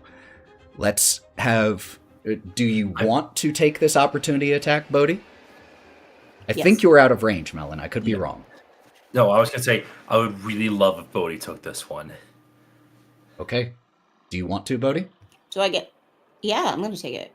I got. Do I get it with advantage? No, I don't. No, not prone 16. anymore. 16 I is... have 1 left. 17. 17 will One hit. left. Sentinel will activate. The movement stops. Roll me damage. The bitch stays! I fucking love Sentinel! 2-handed. 12. 12 points And of she's- damage. And it ain't moving. Has a very nice amount of hit points. Who wants to get trampled by a mammoth? Well, since... I want to kiss Bodie on the mouth. Since he You is should. no longer able to get to the wall and do what he wanted to do with a particular spell that would have taken the second part of his action, he's instead, for the first time, going to make some attacks. This is with disadvantage because of being frightened of Kieren. Has 4 possible targets here. The Echo is going to I'm be just one a of little them. guy. The Echo is going to be one of them because it just hit him. So I'm going to roll a D3. 1 is Wraught, 2 is V, 3 is Melon. Actually, I'll do it. Yeah. That is a 3. That is Melon. Bring it. So, Advantage for attack. still has disadvantage. First on the Echo. 12 will miss, I believe. What's your AC, Bodie? Oh, mine is gonna be an 18. So there. Because I believe your Echo has your... Yep, has your AC. Has an AC Yep. of 17. So misses. 17. I actually have 18, so it's just 1 less. So. Oh, okay. But anyway, that's not. Second attack, the one on Melon. You're looking for an 18. Both attacks miss. 4 on the die for the second one. So snapping out, clawing, unable to make contact here. That is the end of Zephylim's go. Melon is up, V is on deck. Ethan, I would love to get on this thing's back. I Okay. use all of my 35 feet of movement to get on its back. This is going to essentially be a grapple check without the grapple effect. To climb on a creature that doesn't want you to. So you get to make an athletics. It gets to try to resist Or you can climbing. I do a high jump and then come down on it doing an attack? Oh, absolutely. Jump off me. Yeah, I want to be doing it that way. Oh, absolutely. If you want to When- stay on, we still have to do the same roll. No, I don't want to stay on. Oh, okay. Then yes, I want absolutely. this thing dead. Because I would love to be using a 4th level inflict wounds. Considering the last time I used this, I remember what it did. I would like to concentrate it to be as dense and as sharp as possible to basically coat my paws in it so they're just deathly acidic things. And I would love to bring down both my hands between each of its wings and then cut off the wings if possible. Let's see if we get that And far. keep the infection from spreading. All right. Now, I'm going to use anything and everything I have to make this happen. My inspiration and all of the luck points that I've been saving. Well, let's see if you even need it.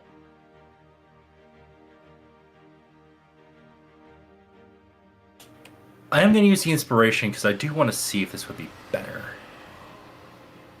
Okay, okay. I don't need the luck points. The gamble Because paid it's off. 24. With a 16, which was only one below its AC, you gambled to use your inspiration, which you had not already used, correct? Correct. And end up with a 24 this time. So you don't need luck points. You hit. 6d10 necrotic damage. Yeah, and I would love to have both my hands coming down as quickly and as sharply as possible. And to keep it as dense as possible, to keep it from spreading, because I saw what it did to the wolf. I don't want that happening here.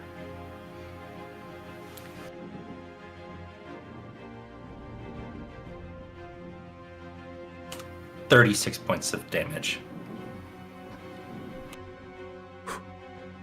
Incredible. As you run up, sink your claws, as you leap up and come down, tearing so intensely with this necrotic energy that the scales don't matter. And you just begin to rake and tear away at these scales with animal ferocity. Everywhere you tear begins to rot. But Zephylim shakes you off and you go landing back onto the ground. He's still up.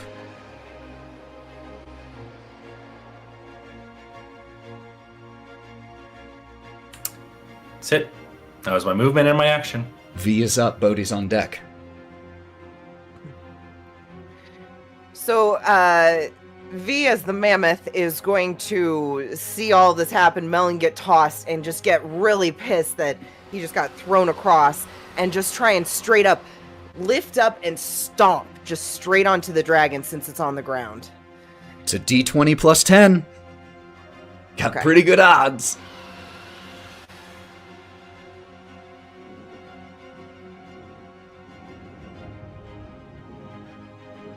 Is it plus 10 or plus a D10? No, plus 10. It's just plus a 10. Okay, I just want to make sure. That's a 24. That'll hit. That is 4d10 plus 7 damage. You can finish this fight right now.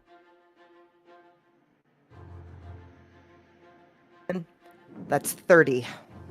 You stomp down and you break the front foot of Zephylim. With the weight of this mammoth as you come down, you snap, like not really actually its foot, its claw, more the like forearm style bone right above it as you come down, and there is a sickening crack and just a high pitched, this one not quite as high pitched as the sonic attack, but a high pitched scream of pain.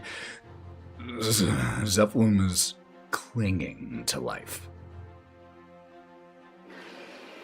Get it, Bodie. Get it, Bodie! Bodie up at the end of the initiative order.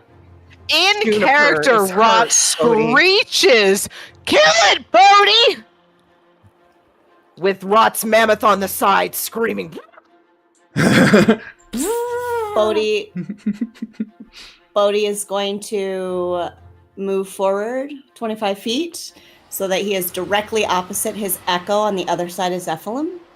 And Yeah. we are going to, That gives you a +2 to hit. I get 2 attacks. I'm going to take one with Bodie, and I'm going to take one with the echo. But Just I'd like them to happen at the same simultaneous time. attacks. Yeah. I'd like to happen at the same time, yeah. Let's do it. Okay, let's go. 24? Just go ahead and roll me the other also to hit. Baller. 21? 24 and a 21. Both attacks hit. Could you please describe, Bodie? Could you paint me a No. picture? as you and your echo finish off Zephylim of the Howling Mines. As Bodie has predominantly been himself on the sidelines of the action, he sees the broken claw, he sees the mounting, he sees his echo on the other side. His echo, before Bodie even steps forward, has readied Cork two-handed into the execution stance. And so Bodie goes to the other side, takes the same stance, and at the very same time, straight through, touching both the echoes. They're touching tips on the inside. On the inside. Smoky rivalry, if you might say. Ooh. And as you both stab into the dragon, rears up, the rest of you having to take a couple steps back as the final chaotic death throes of Zephylim. Tail slamming the ground, wings spreading, flapping, snapping wildly as tries to push off of the ground, unable to with the broken front foot, collapsing onto the ground, long serpentine neck, snap, snap, and then eventually the head drops down and the eyes blink one last time and then go still. Yes! And the Echo Knight dissipates as think that Wraught Cork has is a thing. removed. Just for a little flavor, Bodie. Yes. I throw myself at Bodie and try to kiss him on the mouth, but that's the 1 point of damage the Echo Knight needs. and I collapse to the ground. What the fuck, man? You just hear, what the fuck? From the other side of the dragon, all muffled. No, it would have been you that Don't worry, she I would have got gone it, up to. and You're the Kai closest walks one. Yeah. Kai walks over to Bodie instead because Wraught's fallen to the ground and Kai kisses Bodie on the mouth. Oh my god! Because Wraught's on the other side of the field. Mwah. Okay. Wow, that's... And he kind of like looks like he's trying to situate his shell. It doesn't move. He's situating his shell. Wow. And then just turns around as this mammoth is basically hovering above him. Starts playing with the I top drop of your head. concentration when I hit the ground from trying to smoosh Bodie on the mouth. Nice. You know, Oh, thank I'll God. catch V. I'm gonna go take care of Juniper. I also- the level cure wounds at 17 hit points for Juniper. Yes, he's Okay. thanks too much. And I'm actually going to pump some more into her too. Second level. But all matters. 9 more points. you guys ready for a group high five? Because here I come. Holy fuck, you guys, we killed the goddamn dragon! Slap. Oh, high five. Also, Okay. Otto, Boom. holy shit! You, killed a man! I know that Judy was the one who technically killed him in the end, but I saw what you did, and that was the most badass thing I've ever seen. Thanks, no problem. I mean, it was nothing, and as Otto is clearly stealing from this dead corpse now. What do I I said find I on had him? dibs on his stuff! That's nice. Hey, fight! What's on him? Right. At least let me see. So We on have one now. Georginal, you find he's wearing a chain shirt. Pretty nice. And has a short bow, short sword, fur clothing, and in mixed coinage, the equivalent of about 60 gold on his person. 25 of it What about the being mine gold for that was used to stupid buy the potion. potions? Yeah, that's- Wait, that- he only has oh, 10. Yeah. Well, So 60 and 10 of that, or 50 of that was already yours. correct. Okay. Is that all that's on him? On him, yes. Now, if you all are wanting to look around Take I here, was gonna go Church. search, the dragon as well. okay, go ahead and make me a investigation check, please. Cool. As she's making that investigation check, I'd like to go over to kind of the final wound of the dragon with the heart's blood. And I'm going to kneel down and, like, it's going to pool in my palms. And I'd like to sip at it.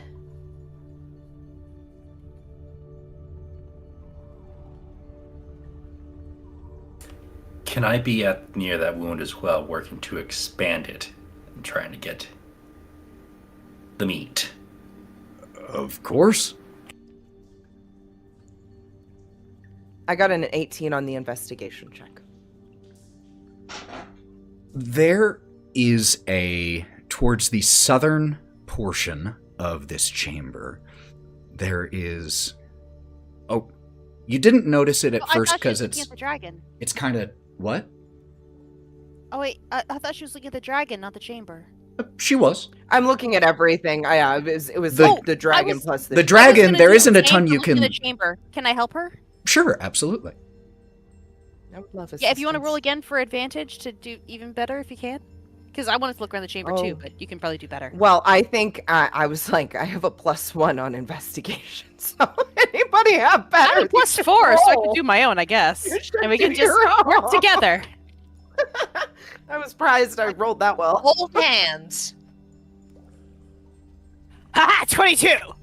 Well, this is not the first time that V is wandering around looking at stuff, and Kai is like, "What is V doing? V doesn't know what they're doing," and comes over to help investigate.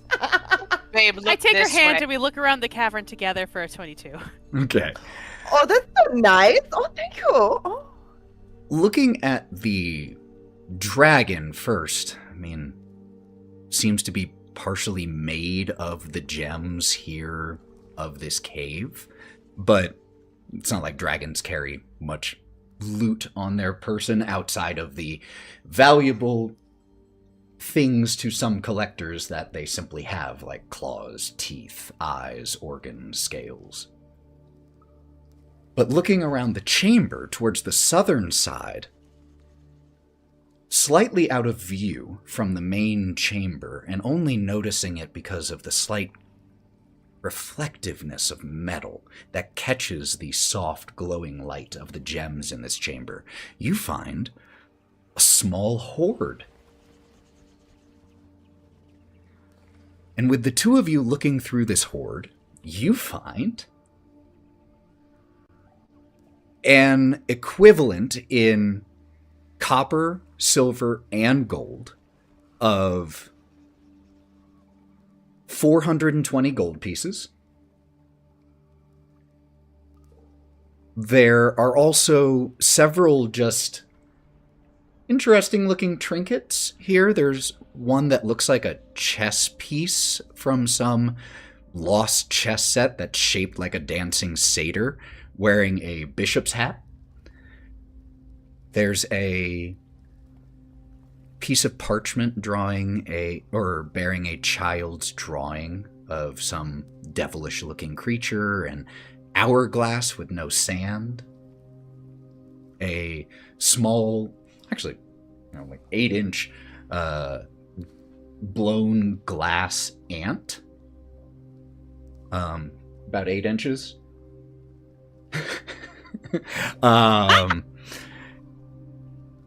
Man math. There's a little tiny clockwork dragonfly that has a crank on it. Looks like you can wind it up. And you also find a wand. You can see that it is engraved with arcane enchantment, but you can't quite tell just from looking at the engravings what the wand does, but it does seem to be magical.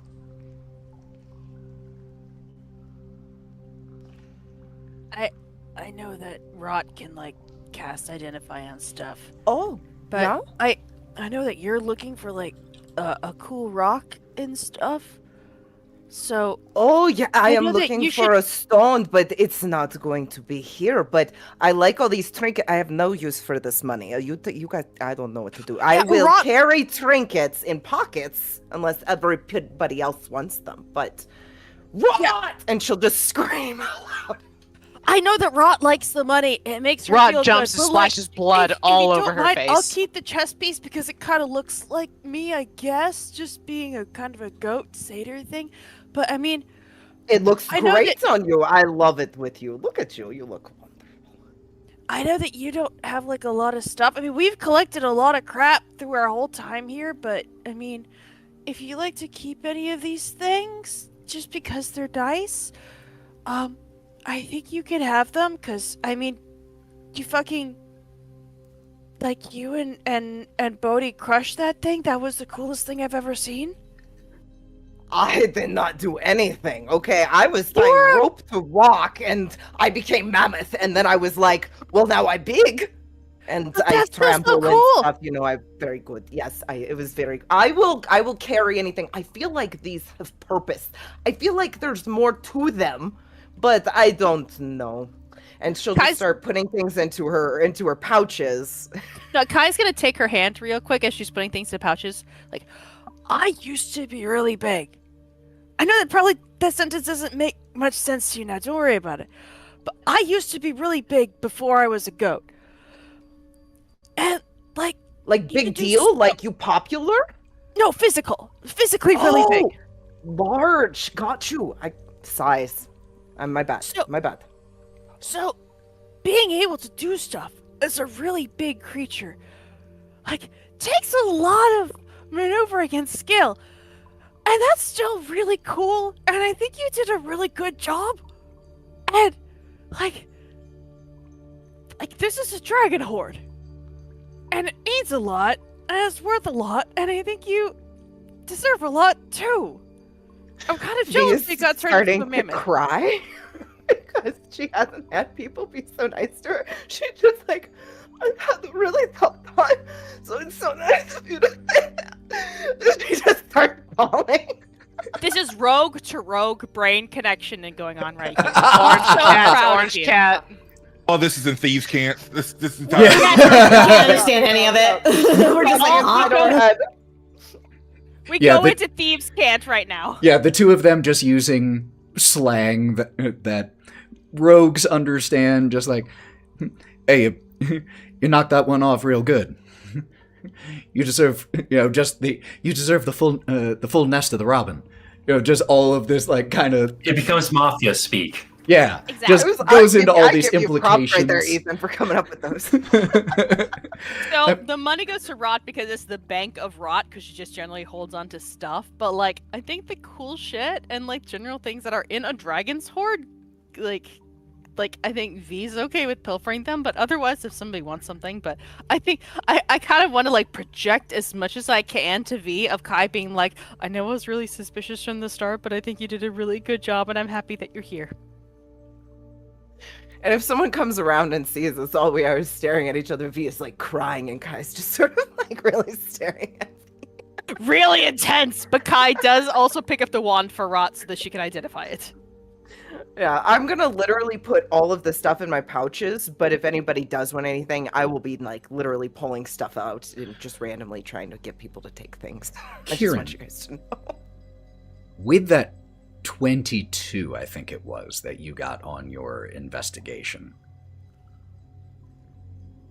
you also, just as you're having this conversation, and it's a big horde, grabbing all the coins and all of that, because it is like thousands of copper pieces and thousands of silver pieces. So you take another trip back to the horde, and just as you're walking around, there's clearly a section that has been designated for Zephalim's horde, and there also seems to be, for lack of a better term, a refuse section. And you see several dragon pellets, not owl pellets, but there are a few bones down here that you see. When I say a few, I mean only a few. And it makes sense because they are tiny. Like, make me a medicine check if you wouldn't mind, just to see what you can glean from those bones. When it comes down to bones and stuff, I might call Wraught over to give Sure. me a hand. Absolutely, totally. So I'll just do it with advantage because I have a +2. So 15 and 4. So 17. Whatever this is was no bigger than large mouse.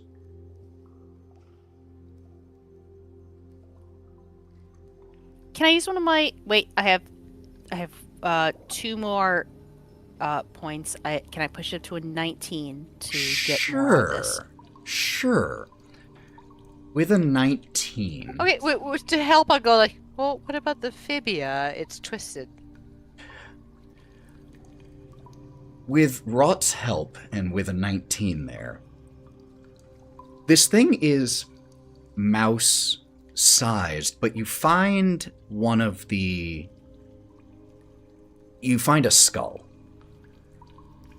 Part of a tiny skull. And it's kind of somewhere between a mouse and humanoid. It looks like a tiny rodent person's skull. Do you think these are the things that are making the noise that are bothering, you know? Does this seem at all familiar to us? You haven't encountered outside of fairies? I don't think you've encountered anything really this small. The Chorids, while short, were still, 3.5 feet tall. This is, at most this thing would have been like 10 inches? I'll bring the skull back to the rest of the party to show them, to see if anybody else recognizes what this possibly could be. Otto? And I would like to try and make a nature check on the skull to see if I may know what it is. Surely these No, aren't the man. Briganox. If you want to make a nature check, Otto, feel free, of course. Bodie, do you recognize what this thing might be? Because unless this is like a rodent of unusual size, I have no fucking clue what this creature Rouse is. don't exist. You say that, then he gets set on fire. I mean, I don't think I ever seen anything like it. It's kind of. It definitely. Oh man, it fucked up my heart. I don't know. Really only as big as rats. V? If I take the skull, could I make an insight check on the skull? Insight is Or for does like it have to be trying to nature? discern emotion and or like so it would have to physical be nature signs. or nature what was the other one? Medicine that's or medicine. Yeah, Otto, what'd you Okay. get on that nature? Okay. I used my inspiration to re-roll because I got a 7 the first time. I got a 12 the second time, so. Ignore that I accidentally rolled Uh, a hit a button. Nothing that you've encountered comes to mind. I mean, you know that rodent folk in general exist, but they're rare, but they still end up, about halfling size. Melon? I mean, okay, I know that, like, you and I know similar things, but I've been gone for, like, a while from you.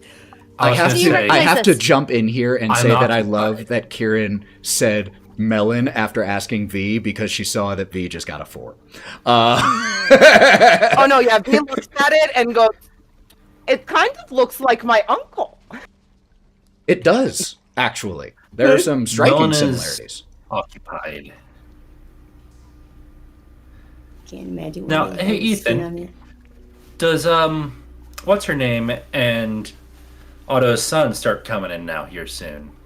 Juniper is healed, What's but her is still name? lying down. I don't remember her name. No. She took Remember. a... Who was traveling with us? Oh, Gleam. Gleam, Gleam. at this point, like, who has been hiding from this entire thing, just kind of pops her Glimmer head and out Gleam. from where you all entered. Is it gone? Oh Yeah, yeah, fine. Yeah. come on, you're okay. You're okay. You're good. Good idea hiding like that. Walks into the cavern and stops about 30 feet away from the body of Zephylim. Hey, Gleam, do you know what this skull is? You've been in this realm longer than we have. Skirts wide around the body of Zephylim here, still just not quite trusting that, probably the closest she's been to a dragon, that it is in fact dead. As she comes over, she, with a nat 1, looks at the skull. Is it a mouse? Maybe. Well, maybe it could belong to the Brigandogs. I've never seen one, but the Chorrid said that they're... Chorrid's called them tiny. I'll just put this in my pocket for now. We'll think about it after we've had a bit of a nap. Oh, Speaking of, probably around that time here. Technically, we can because the and points over to Gorgonol's body. We got a free room over here now. Melon, These start. jump to you in a You second. probably start to smell a little bit of... What is that? Cooked meat? Melon has done this time been using fire claws to very carefully cut out sections. For once, you're actually seeing him exercise caution. Could you make me a around a fresh survival kill. check? Certainly. For the butchering of this dragon? Natural 20 for 26. You know exactly what organs to avoid, ones that, should you puncture them, would corrupt the meat nearby, certain ones that are simply inedible at all, but you start to cut into the muscle and get some, essentially, nice-looking dragon steaks. I have been waiting for this moment for many moons. V? So while Melon was doing this, V was taking the sort of excess stuff that Melon's tossing to the side. She's trying to get some gems off the dragon. Yeah, Because it's absolutely. shiny. And she's trying to wedge some gems off of it. She's thinking that she can sell them or use them for anything. She knows stones and she really wants some gems. So she wouldn't go straight for the dragon if she saw Melon first, like cutting into it and tossing like pieces of the skin aside to get just the meat. She would be going for the gems that were on the excess skin sort of tossed aside first. 100%. Make me a survival check, please. Okay. I gather up the skin so we can make pork rind cracklings. Such a smart guy. I got a I love- 17. I love my chicharrones. Yeah. You manage to get You mean your dragon arones? 7 scales. Each one is about the size of a softball. And on 3 of those are growing some of those gems. So you can add 7 sapphire dragon scales to your inventory. V's gonna remember that Otto, took the hide off of the Yeti and go over to Otto and offer up a couple of scales. Oh, I've got these off the dragon. Would you like a couple? I have so many. And try and give Otto 2 scales. Sure. Thanks, V. Oh, I remember you liked that hide. You know good quality when you see it, so there you go. She's gonna put the others in her pocket. Thanks. After V Get did in. that, Kai sees V go to Otto to give him the scales and actually follows after her. After she leaves back, Kai's gonna crouch down so he can be on eye level with Otto for a second. Thank you for shooting that bastard after he shot my sister. I know you don't really like her, but I really appreciate you. And also, that bow and arrow and stuff of yours is brutal. Remind me never to get on your bad side again. Takes time, but you're welcome. I hope that there isn't like a next time thing, but like I know that I joined your party a little bit late, and I've always thought that you were like really cool and absolutely terrifying, so don't kill me for this. And before you can really react, he's gonna reach in and like hug you really tight and then run away. If he has to use like rakish audacity to like get the fuck out of there, Sleight he of will. hand. Sleight of hand and cunning dash. You know what? To make it even better, when Otto's trying to put the scales back into his bag, because then he can't really do anything, that's when you do it. Because it's... Exactly when he does it. And, No, by the time you say, hey, you're welcome, he's already gone. and by the time you say you're welcome and Kieren is gone, shh, shh, shh, shh, shh, shh. Juniper's really hurt. As Gideon walks over to you. That's where she Bodie protected is. me. She kept me safe, and she's really hurt, and I can't do anything. Have you tried? I don't know what I could do. I'm just a bush. No, you're not. You are Gideon Moonfire, and you can do anything you set your mind to it. All right? This place is magical. You're magic, and you're more than a bush. Okay? You're my son. What if Just like me. What if you said a while back that how you feel is important. I may not be able to help where she's hurt, but do you think a hug would help? He's gonna take his hands. Branches. Hands. Like I said, there's times where you can heal people with just your touch. I can do it. Melon can do it. And there's some that can heal with words. If you think that'll work, do it. Will it into existence. Okay? The sound of Gideon's clothing just rubbing together as he walks back over to where Juniper is lying and Bodie is kneeling there. And he stops next to you, Bodie. Can I give her a hug? Yeah, of course, little guy. Yeah. And he's already kind of leaned down and nestled himself into her, so he's just going to put his arm around Gideon to kind of push him slightly forward a little bit so they're embraced in this hug all together. You push Her Gideon labored forward, breathing against him. and he stops like 6 inches from Juniper, spreads his branch arms, and just falls into her, onto her feathery fur, and just clings there. And Juniper, as you sit down next to her, lays her head in your lap, this huge owl bear head. You can see the dried blood from where her sensitive ears had started to bleed from the high-pitched noise of Zephylim. And she looks up at you, and you see her wise, perceptive eyes run over you, making sure you're okay.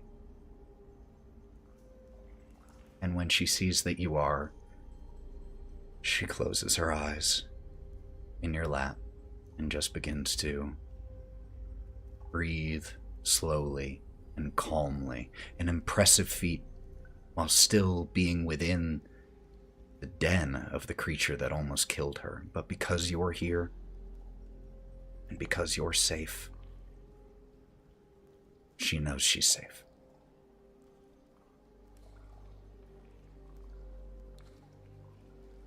Would you all be planning to stay here for a bit of a rest?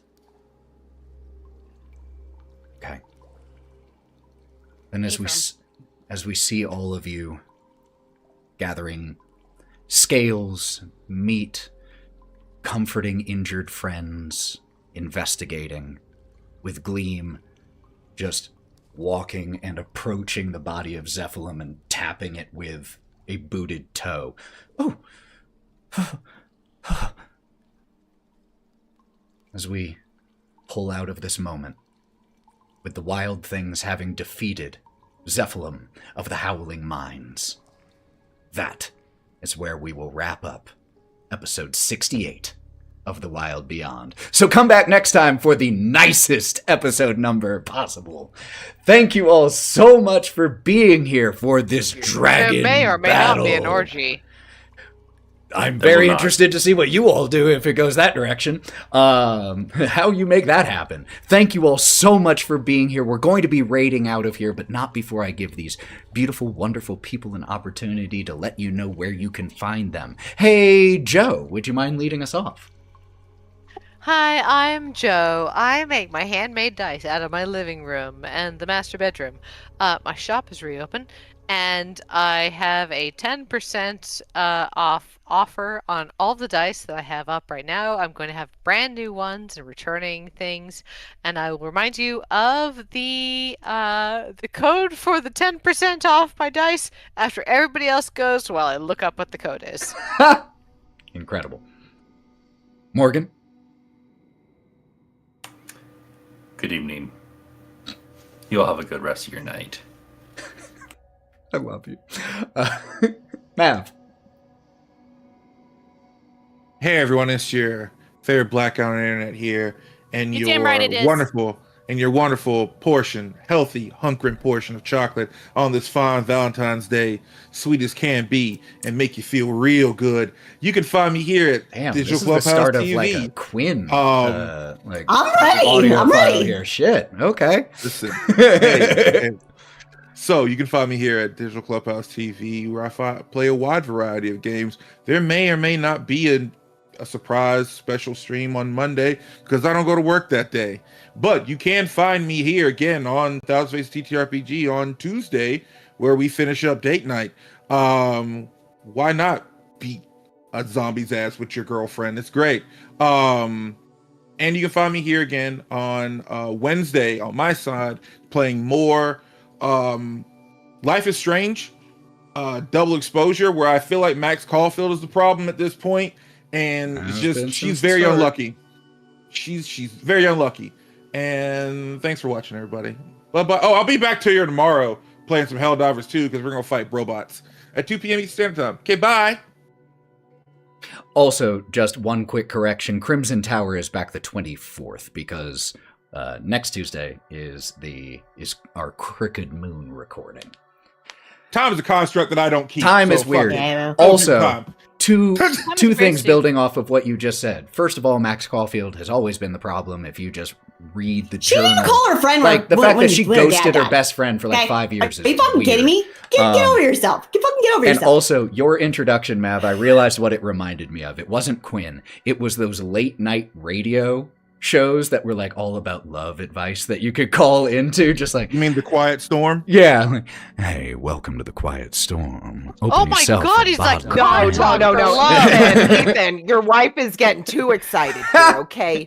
I am 1,000 degrees within Reel the it shell. in. The Reel confines it of the in with shell. the voices. Welcome Sarah, to Nightmare.